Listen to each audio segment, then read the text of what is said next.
is putting the ball away. It's maybe a good moment to load now this libero. And that's your flexibility as a coach. You can make a plan to say we do this, but you have also quickly to be able to adapt. And I like, but especially in women, not to give any freedom for the players in the service by women. I say you have to serve there. Because I have the plan. I see what's going on. I try to read that coach, to go in the mind of that coach, what will it change. I also look all those players. The libero is already telling the point you make to position one to a player missing, and you see already the libero, the next time it will take over. So I see that as a coach, and I give information, don't serve to one, serve between two, between 6 and 6-5. And then we will see what's happening.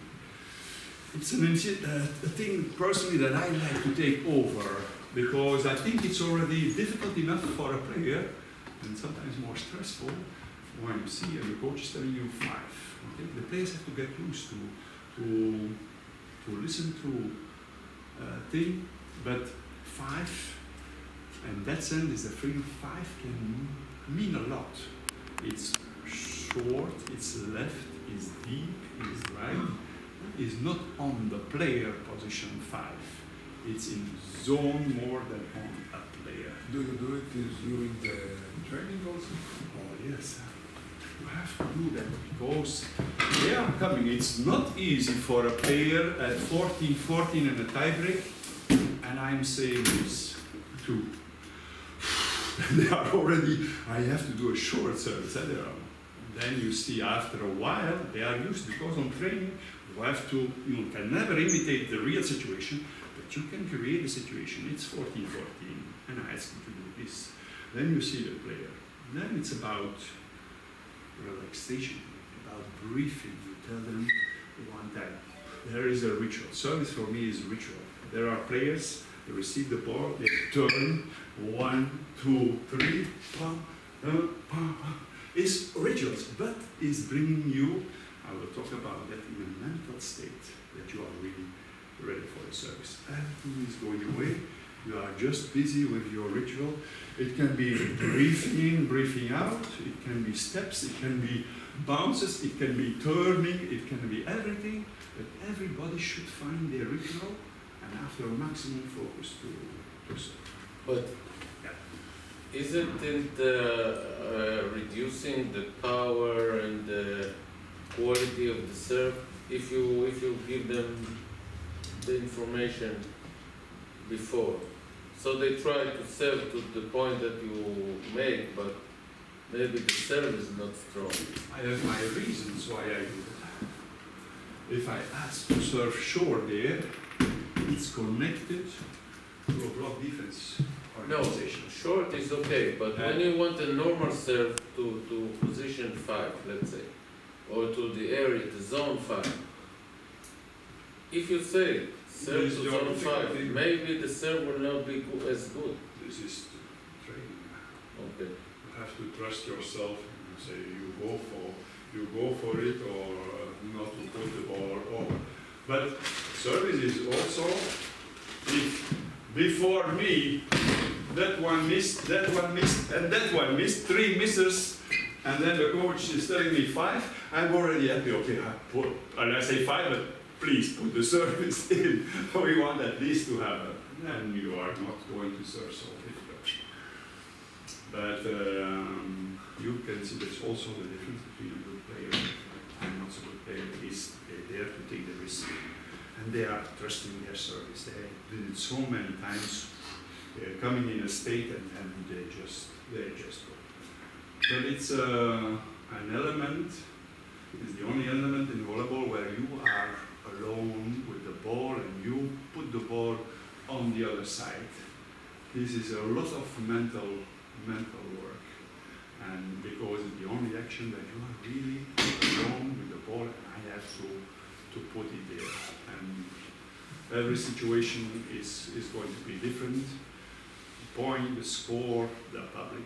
I was playing in the time that the public was 1 meter next to you, and was 1,000 people around the court, and you were there, and you were playing in an open goal, and they were all shouting around you, net, net, net, net, net, net.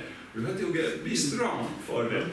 Now the public is 20 meters away. Speaking and you're throwing And one time, one player of us touched, and they touched. Of course, he missed. He put the ball on the referee. And I think in Argentina it's still happening like this. And then you discover also the players who can deal with those emotions.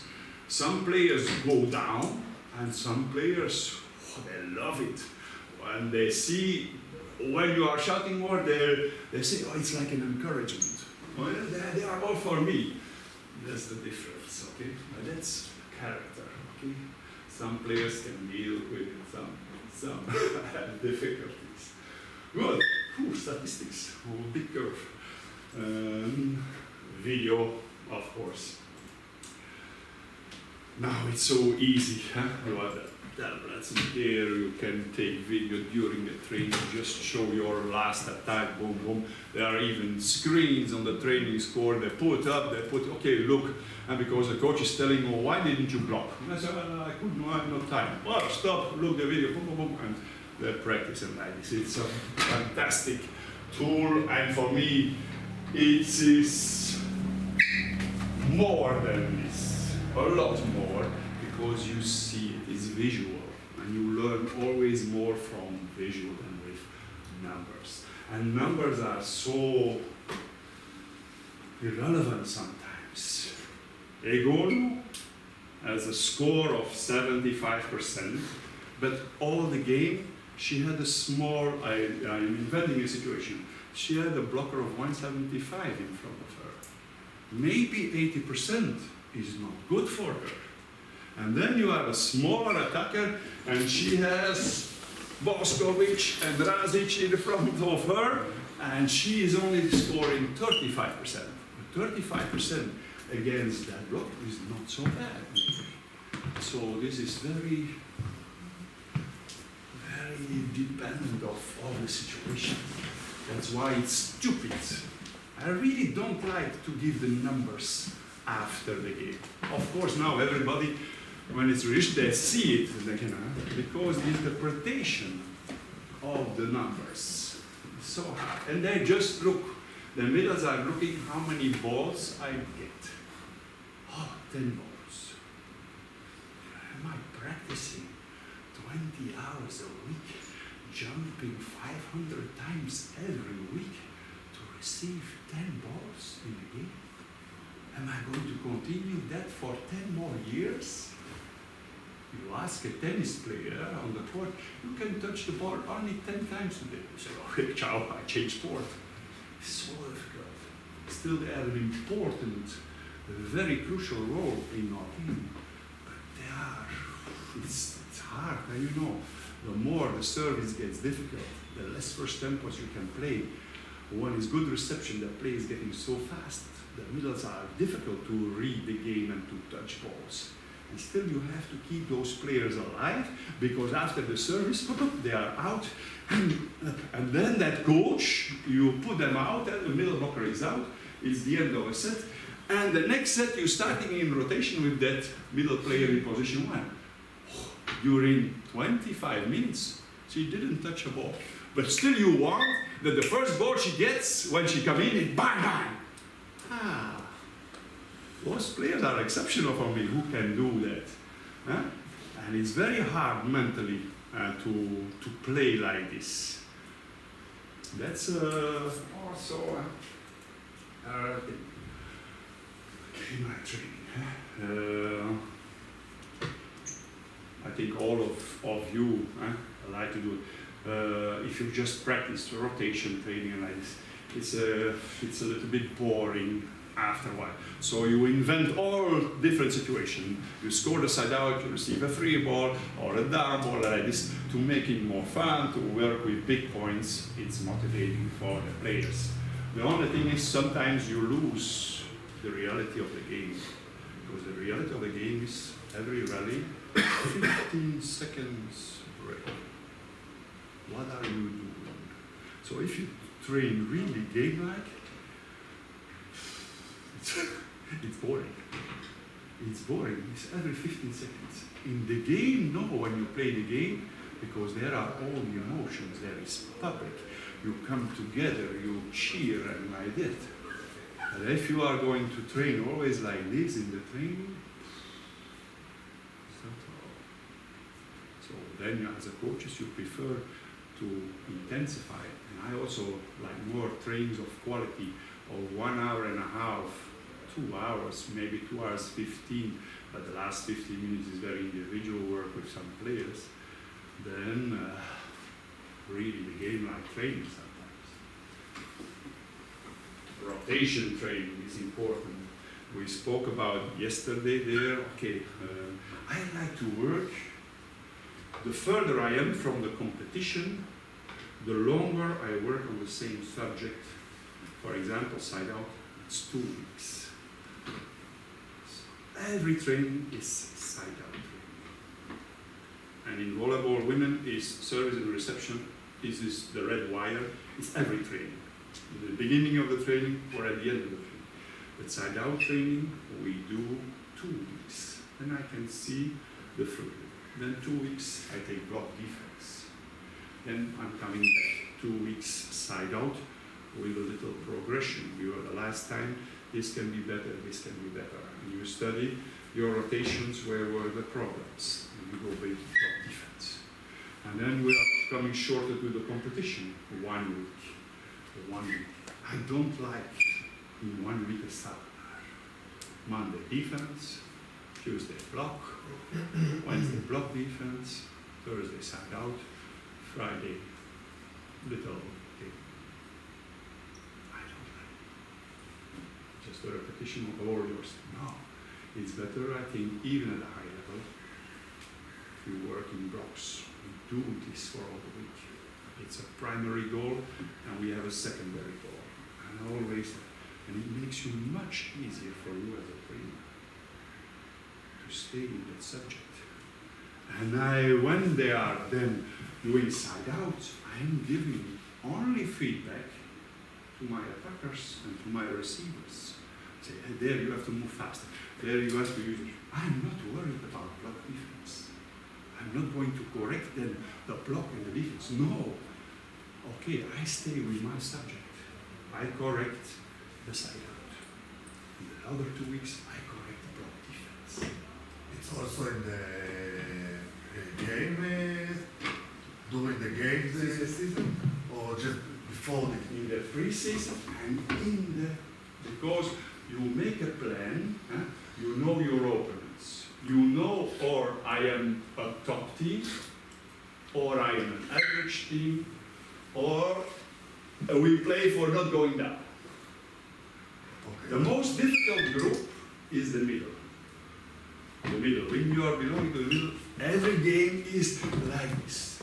You want to win some sets or points against the strong teams, and you have to fight against those who are going down. So every game is there. The higher teams is the most easy. They know the lowest category, we can play with some. So we can train. And that a lot of teams are doing. I spoke a lot of times with Giovanni. And he said the first month, I train.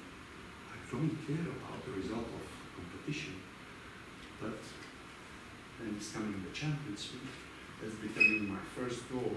The Turkish Cup is the second goal. And then the playoffs. I have to train.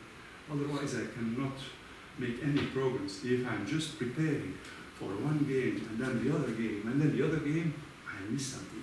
So then it's interesting to stay in one subject and you just go through. So, and then you have let's say for example, an easy opponent on Saturday, and Friday you make really hard power training and you play, because that's your game on Friday. To play against the second six of your team is much stronger than the next day. And the next day, you can change. You can change players, you play with your second six and like this. And like this, all of your players can stay healthy and also motivated for the season. And the teams who are in the beginning good, because they have only 7, 8 players, there is that middle group, they can sometimes make a big result because no injuries, and they have 7 to 8 good players at the end of the season. And then the good teams, they grow. They grow because they continue training. That's why, for me, for example, United States man volleyball was nothing in the 70s. And they are Olympic champion because 2 years before, not one player went to a club. They practiced full year together. Then you can train. Then you can invent new things, a new style. Then the deal is, for example, is how to beat the Russians. What do I have to do with how can I beat the Russians? I have to find a middle player over 2 meters 5, right? 2 meters 7, I think it was. I have to find these players. I change my system of reception. Hirali, Burns, with 2 players in reception. If these players were playing in Italy or in Poland or in Russia, you would never could do that. Never could do it. And that was, okay, final result. So there is no secret. And Alice Ellinger did the same with the Dutch national team. He took all the players and put them in one club. And then he can practice. And he's preparing, not for the championship, because that was easy. He's preparing for all the big events for the national team. Oh, I can understand that it's difficult for me. I can understand that during the season, I don't care about much about the games. I prepare for 3 goals. It's okay. But I have to do some during the season. I have to do some practice to prepare to the team. I don't say, okay, now we stop this. We're gonna play about this guy. But do defense, do serve and receive, working a little bit about rotation, do everything, not Yeah. Are you doing something or are you doing nothing? That's why I call this a sabotage. So that's something. So you have to dare to do that, to stay in one subject and to repeat and to repeat and to repeat, and this is the progress. And 2 weeks later, you take back the subject and you go on. Then you really learn something. When you read and you do everything every day, different things, you will not learn so much. And I think this is block training. Bam, bam, bam. Then they accumulate. Right. It's not always easy, I tell you, because you are dealing, whenever you are in a club, with players with a history who are used to do that. And so first you have to convince to follow your way. It's the first meeting. You follow me or you not? If you don't want to follow me, ciao. But if you decide to follow me and the club decides, I am the coach, I want to work in this way, sometimes the clubs are choosing really strange coaches. Because they have a young group and they hire a performance coach, just with the result. Of course, it's not working. You have to find the right coach for the right team. Young players, I find a coach who likes to work with the youth, to correct them like this, and then they follow it. And it's yeah, go David, go. One So, more question on Yeah. this. You said in the women's volleyball, you let's say you practice more side out than block defense, or what? This is what I heard. I don't know if you No, I meant didn't say exactly Okay. like that. You have to see the needs of your team. Okay. Sometimes you have pretty good receivers. You have a fantastic setter. So I'm not worried about side out then. Then I invest more in my block defense. But if I had a team and I had a lot of difficulties in reception, and I usually use it as a wire that every day is coming service reception, because it's a crucial element to play. But it's really also possible that I have a very stable team on that level. I have an excellent setter that I use more, how to serve tactically, how to organize block defense, because the women game is still easier to read than the man. It's not that fast and you can organize better. Memory, we spoke about that yesterday, for example, that setter was 6 rotations after, and still remembering, I played this ball like that. It's all day training. It's eye training, we training, day training. Then we arrive to the last part.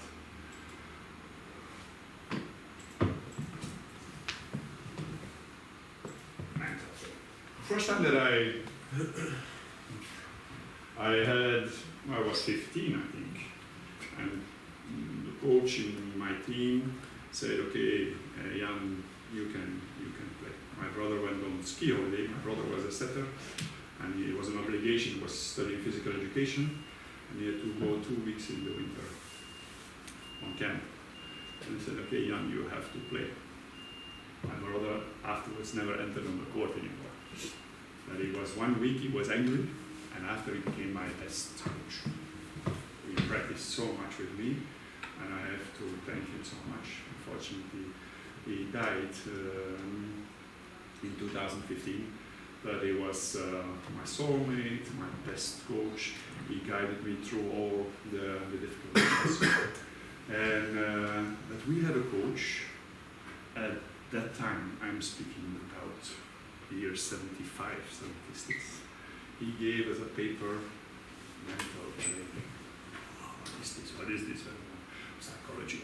It's not we play just on the court and no psychology. And there was a story about a man who got in a depression, and just his wife wrote for him, what do you still have in your life? He said, I have a nice family.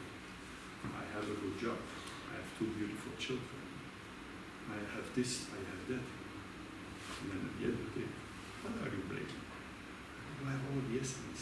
You are, because you are not happy because other players play bad and you take it so much of you and you are going down. But look what you have. And that intrigued me a lot, and he was developing that process with us as players. And then I had the chance that Jim Leur, he was a famous sport psychologist. He wrote several books. One is Mental Toughness in Sports, and especially for tennis. And we were in an audience with about 100 coaches. And his first test, he took this there, and they said, by that time I think it was quite expensive, 30 euros to listen to him. And he said, the first one who can put how you call this? Tear. Right? A tear in this glass, I'm giving the 30 euros back. I can ask you also. And I know in 1 minute, somebody of you will drop a tear. You just now. You close your eyes and you go to a situation. It's going to be like that. And it took 45 seconds, and the first woman came, and there. And I assure you, in 2 minutes, practically everybody was producing a tear that was coming. Because there are a lot of situations in your life. So I had it always. I saw it maybe 50 times in this movie, but E.T. When E.T. is leaving, at the end, I cannot hold myself, and the tears. So I tried to put that moment, the story of E.T. in my head. That it can be the loss of somebody you love so much, and then, or a man, or whatever, but you are mentally, you just want to say, it's just a mental state. So you have to bring your players in the right mental state to perform. And this is possible for everybody. And some you see do it. You put your music before warming up, and you are coming already in a mental state. Because if you put Tina Turner, I am the best, is for you, is bringing your adrenaline high, and you are ready to. But okay, you are sitting here because there is one thing that you all have. Otherwise, you are not sitting here. Is a passion for your sport. It's like an unconditional love for your sport.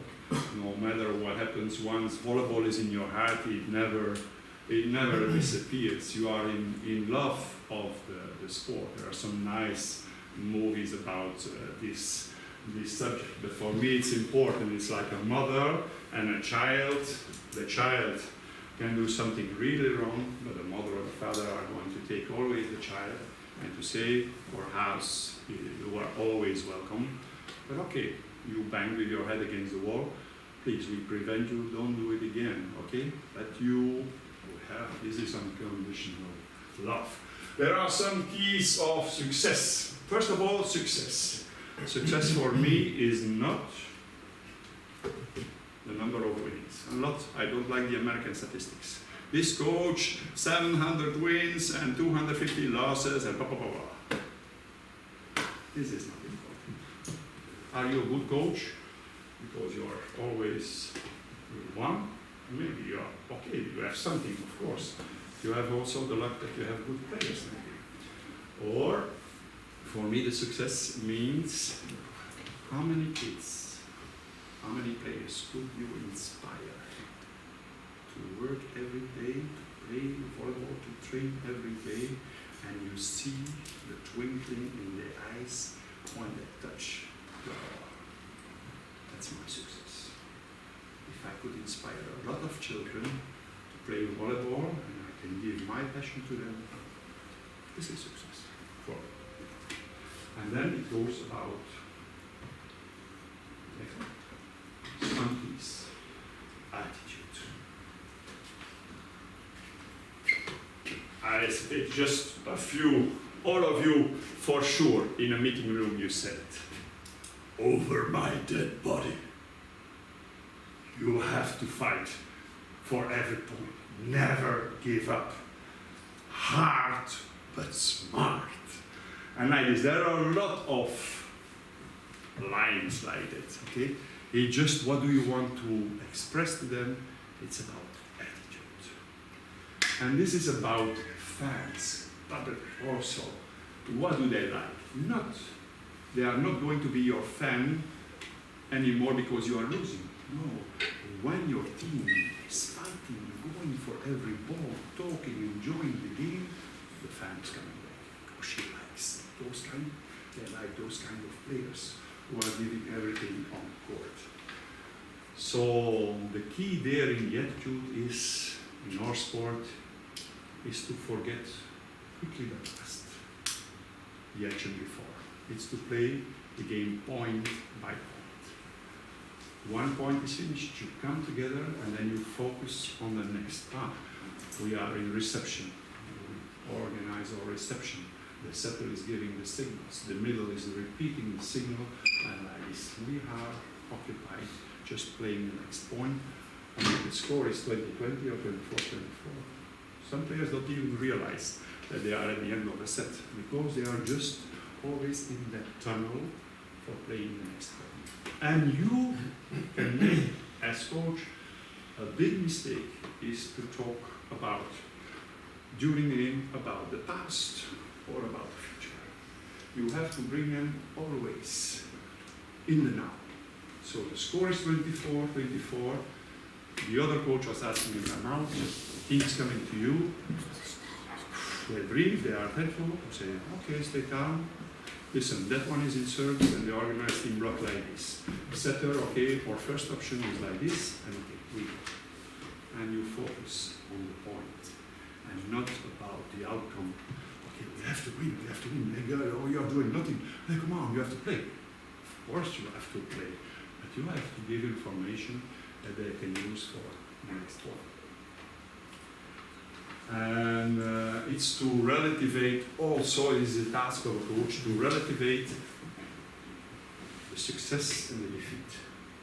In the sense of, you don't have to be euphoric when you win. And you don't have to go in drama when you lose.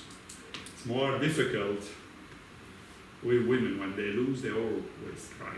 But it's part of them, it's part of their emotion. Just let it pass, okay, and after you recover. Then I always try to teach them, listen, your life is not stopping because you lost the game. It's just a learning moment, okay? Of course it's hard if you lose a very important game to go to a final and you lose that, maybe not because of the referee or whatever, it can be everything, and you lose the game, you are going to be down.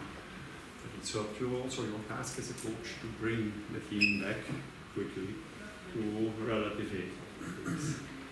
And it's about discipline.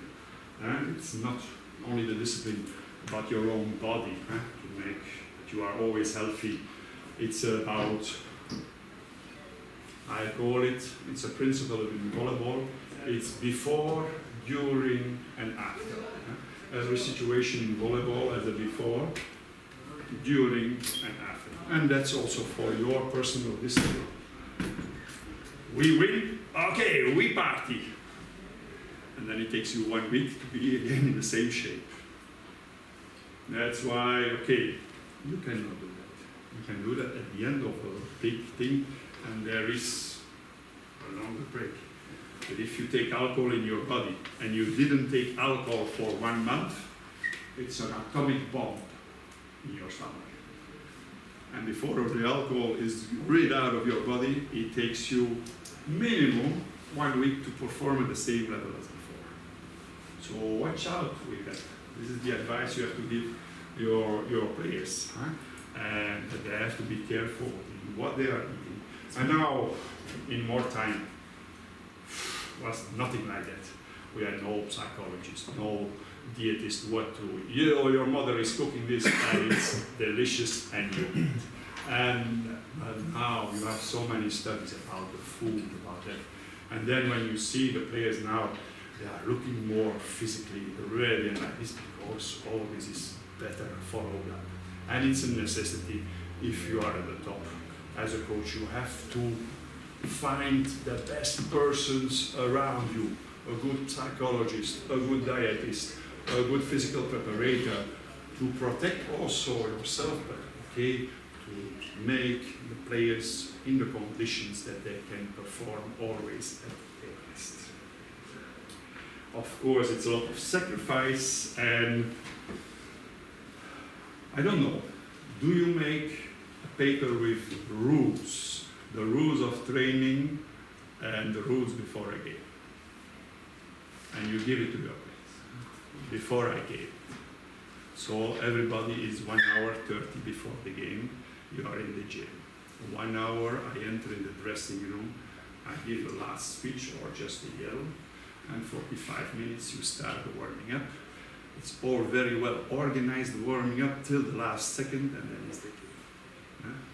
And those, you can put those rules on paper. You have also training rules. You only go to drink when I say you go to drink. Do you have to pour? The more I coached, the less rules I got. But you have to tell them. And don't wait till they break the rules, because that's the danger. When you put rules, a human being has always to break the rules. This is a human being. Women are more followers than men. Men, really honestly, they are always trying to cheat. And I know myself, when I was having a little game, and if you could find a little rule to cheat, we were doing that. But it was part of the game to have fun.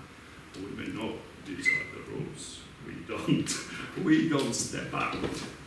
We don't step out. And it's true, it's like this. And you wanted to ask it? Yeah? I want to, so I heard that rules are not so That's so good, but some teams, they set some standards for themselves and they create these standards on their own. That's So if it's a standard, it's not so tough than a rule, but That's it's what a standard. That's what I always said at the last moment. Say, you decide the rules. So we go out. Okay, we played the European Cup game the night before the game. Can we go out? They say. Can we see your friend? And okay, team. Okay, yeah. And at 11 o'clock, everybody comes back to the hotel. But you are free between 8 o'clock and 11 to do what you want. You don't want to enter in your private life, but okay. Everybody has to, you want to guide your team to a performance the next day. So they have to respect this. But it's better that it's coming from them than from yourself. That you. Are they necessary? I think with the youth it's necessary. The youth doesn't know. So you have to put no iPhone, no Facebook, no this. Take the phones if it's so, because it's easy to look and they are still connected and like this. And it's very hard for them to get rid of that when they are used to it. But for the youth,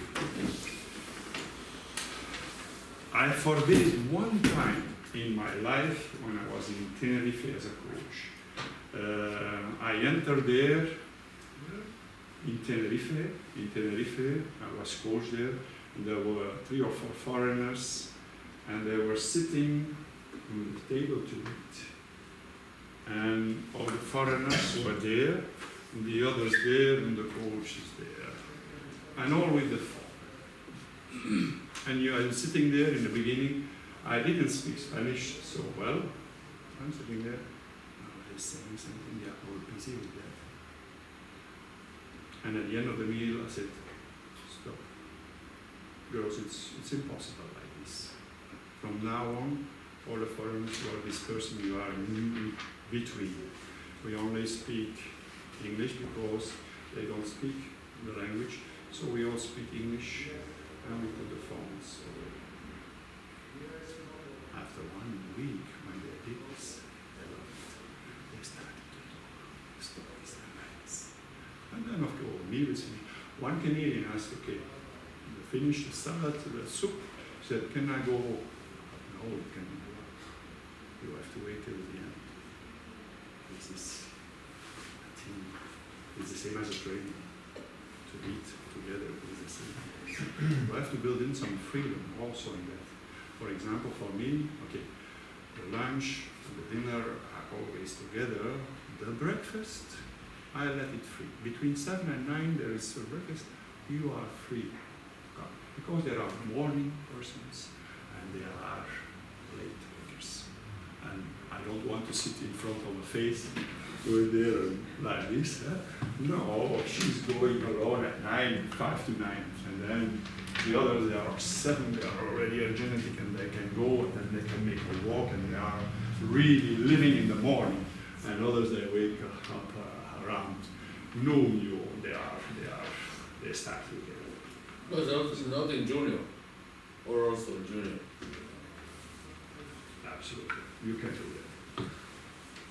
Yes. But you have to say, okay, I only use the breakfast for that, not the other. No, okay. But the breakfast is very personal. I am awake at 6 o'clock and I have to wait till 8 o'clock. 2 hours in my room, I'm disturbing my partner because there and so. But when junior athlete, you tell him you can come whenever you want. Sometimes they don't come at all to That's breakfast. another thing. They have to have the breakfast. Yes. But I want to say with this, you don't have to be a policeman or a policewoman for your team. You have to put certain rules, but it has to come from themselves. And also, really players like some freedom. It's all the time living together, 24 hours, to have, even if it's 1 or 2 hours, certain freedom to do what they want. Really. It's about respect. And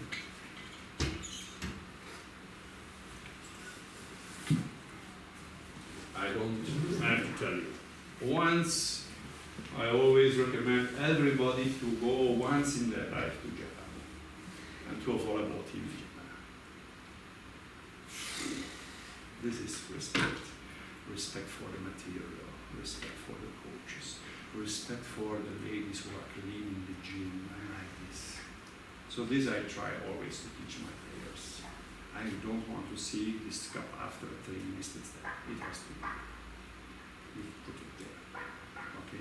This is about respect for the people who are cleaning the gym, who are cleaning the toilets, your dressing rooms. That's fundamental. Respect from the referees. Without referees, we cannot play.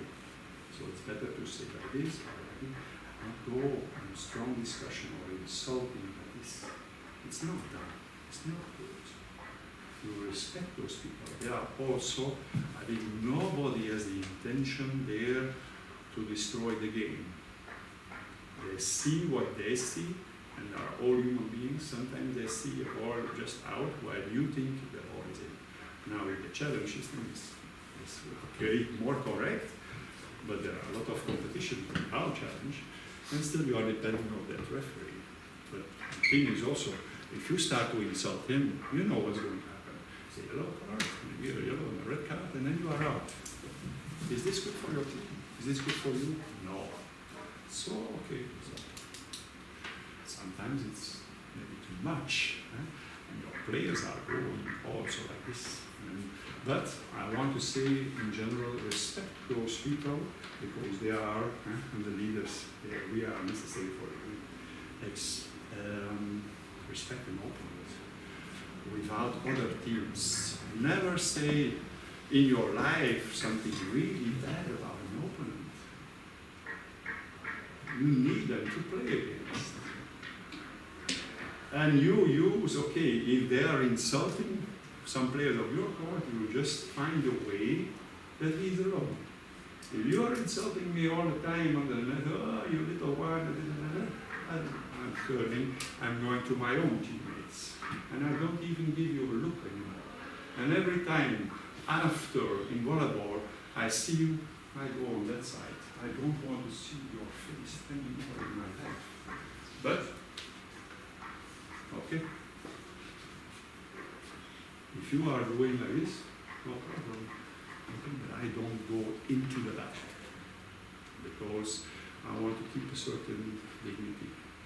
Okay, we play sports, we play a game. Okay, of course I want to win, but it's not Machiavellistic.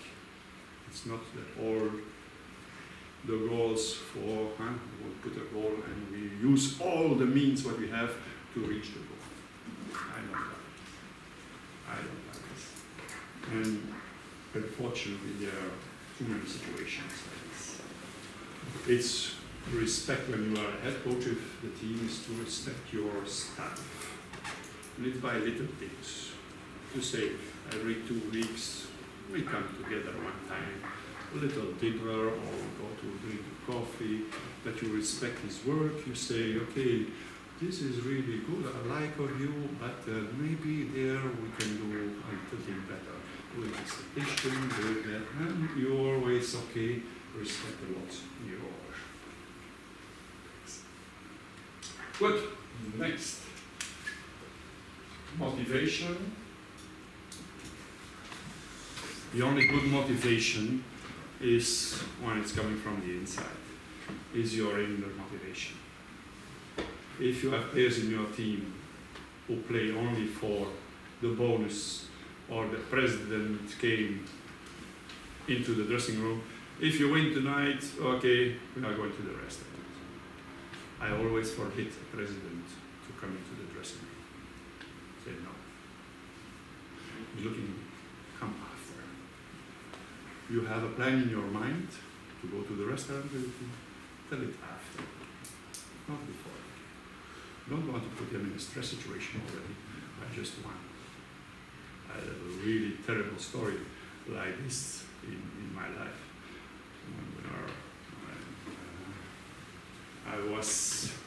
The president called me, and 2 hours before the game, drink a coffee.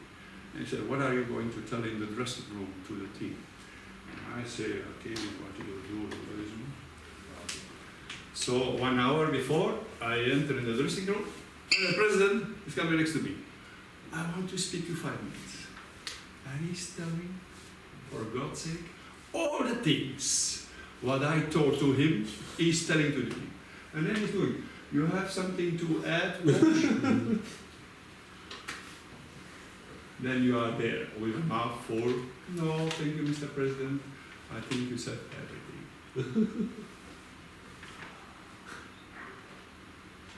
This is no respect for a coach to do that as a president. A president must stay all the way to be the best fan. I like a president putting out the shirt and the colors of your team. And after the game, when the feet is coming to the coach, okay, next time better. I'm going to play. When it's the good presidents are there when the team is good. Then they are there. And in general, they are all disappearing. Then nobody, you will find nobody because you are alone as a coach. Nobody wants to talk to you anymore. When you win, all are coming to you. Oh, thank you. Photo. It's so the motivation has to come always from the inside and not from extra. The player to receive the extra and you are just focusing on that, in my eyes, is not a real professional. Confidence, very interesting subject, which in my eyes can only grow with your experience. The more and older you get, usually, it's depending from person to person, but usually your confidence is good because you know what you can.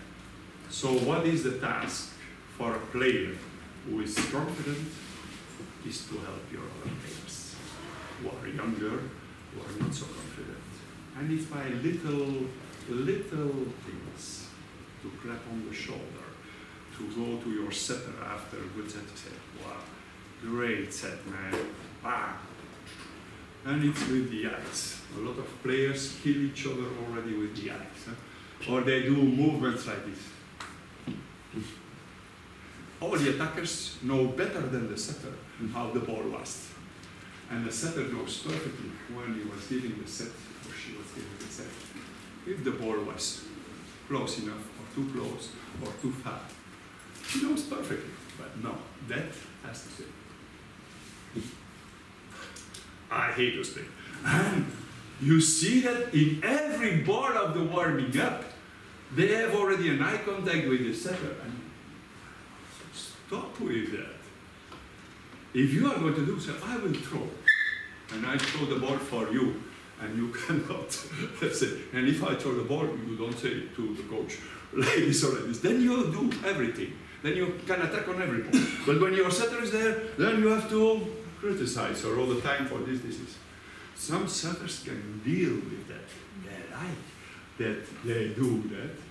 But in general, there's one player, I tell you this story. I was giving sets in the training. And it's coming a middle player, throwing the ball to me, and I set. And during the set was too low, he's taking the ball and he's attacking the ball under the net. So the next time he's coming, he's throwing the ball to him, I catch the ball. Next time he's coming, I catch the ball. We play little game, I never give him one set. After the training, he came to me, Jan, what's the problem? He said, if you do that to me one more time, to take my ball and to put under the net, I don't play with you anymore, so you have a choice.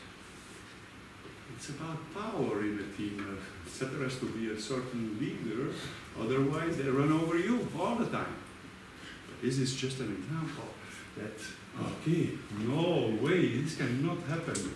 Because if I have always to blame the bad receptions and I have to run to give a set, no, my task is, I give a set and you try to do something. You tip, you do like this, or you put the ball on the other side.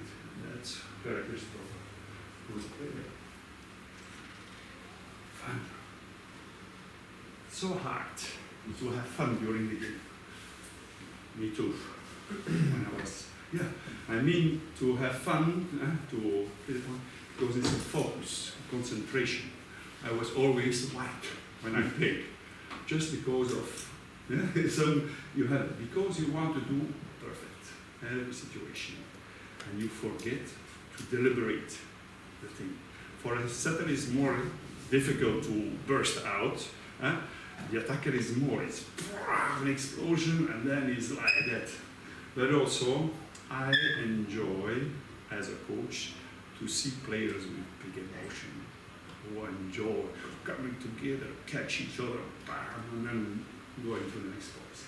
I hate those who are, I made a boy, it's normal, I am a big star.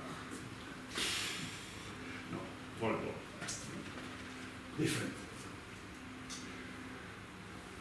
Emotion, oof, it's a photo, it's all a story. And I took this photo because it represents so much. You have to know the situation. We are losing qualification for European Championship. We are going to Romania to play there. We are in two different planes, one going from Bucharest, another going from Vienna. We come together, we have 5 hours of bus to do, and we play like shit, of course. And we lose 3-0 in Romania. Phew, 1 hour, finished. After the game, I told the players like this: I think we are going to qualify for the European Championship next week when we play in Hungary against Romania. We just have to win 3-0, 3-1, and we will win at Rome the golden set. And I told some stories from my past, that with European Cup games, a lot of times we lost 3-0 abroad, and we play them home, and we crash them. Two different teams. We performing really bad there, and at home we super, and they crash. So it's all about situation. So the week after, Romania is coming, and the first set we lose 25-14. Only the water is there. Then we just win the second set, 26-24. We start to play better, and the Romanian team start to shake. We win easy the third, we win easy the fourth, and then of course it's a good game, that tiebreak. We are leading 12-9, and we start to shake. And we are going 14-13 for them. Ooh. We breathe, we solve the situation, and we win 16-14, and then you have that moment. Because that's what it's representing, this one good motion, and it's like going to the sky. That's something to do with my brother. So volleyball for me is, okay, with all the things, it has to be emotion. You play a game, and that has to be emotion. Then, of course, it's coming some energy. Some call it when all the energy, everybody is working well together, they call it synergy. And more important, mental toughness. A lot of people don't want to use the word toughness anymore because it has a negative thing. You have to be tough. They speak more about resilience. So your capacity to deal with extreme stressful situations, it's called resilience. Mental health, the same like that mental toughness. They speak more now about mental health and well-being. You feel good in your body. Really most important is I am because you are. I cannot play volleyball alone. I can only play good volleyball because you are there. So I am nothing. I represent nothing in life also. You only exist because other people are there. Good, that's about mandatory. Little break, and then we talk about the setter. Questions?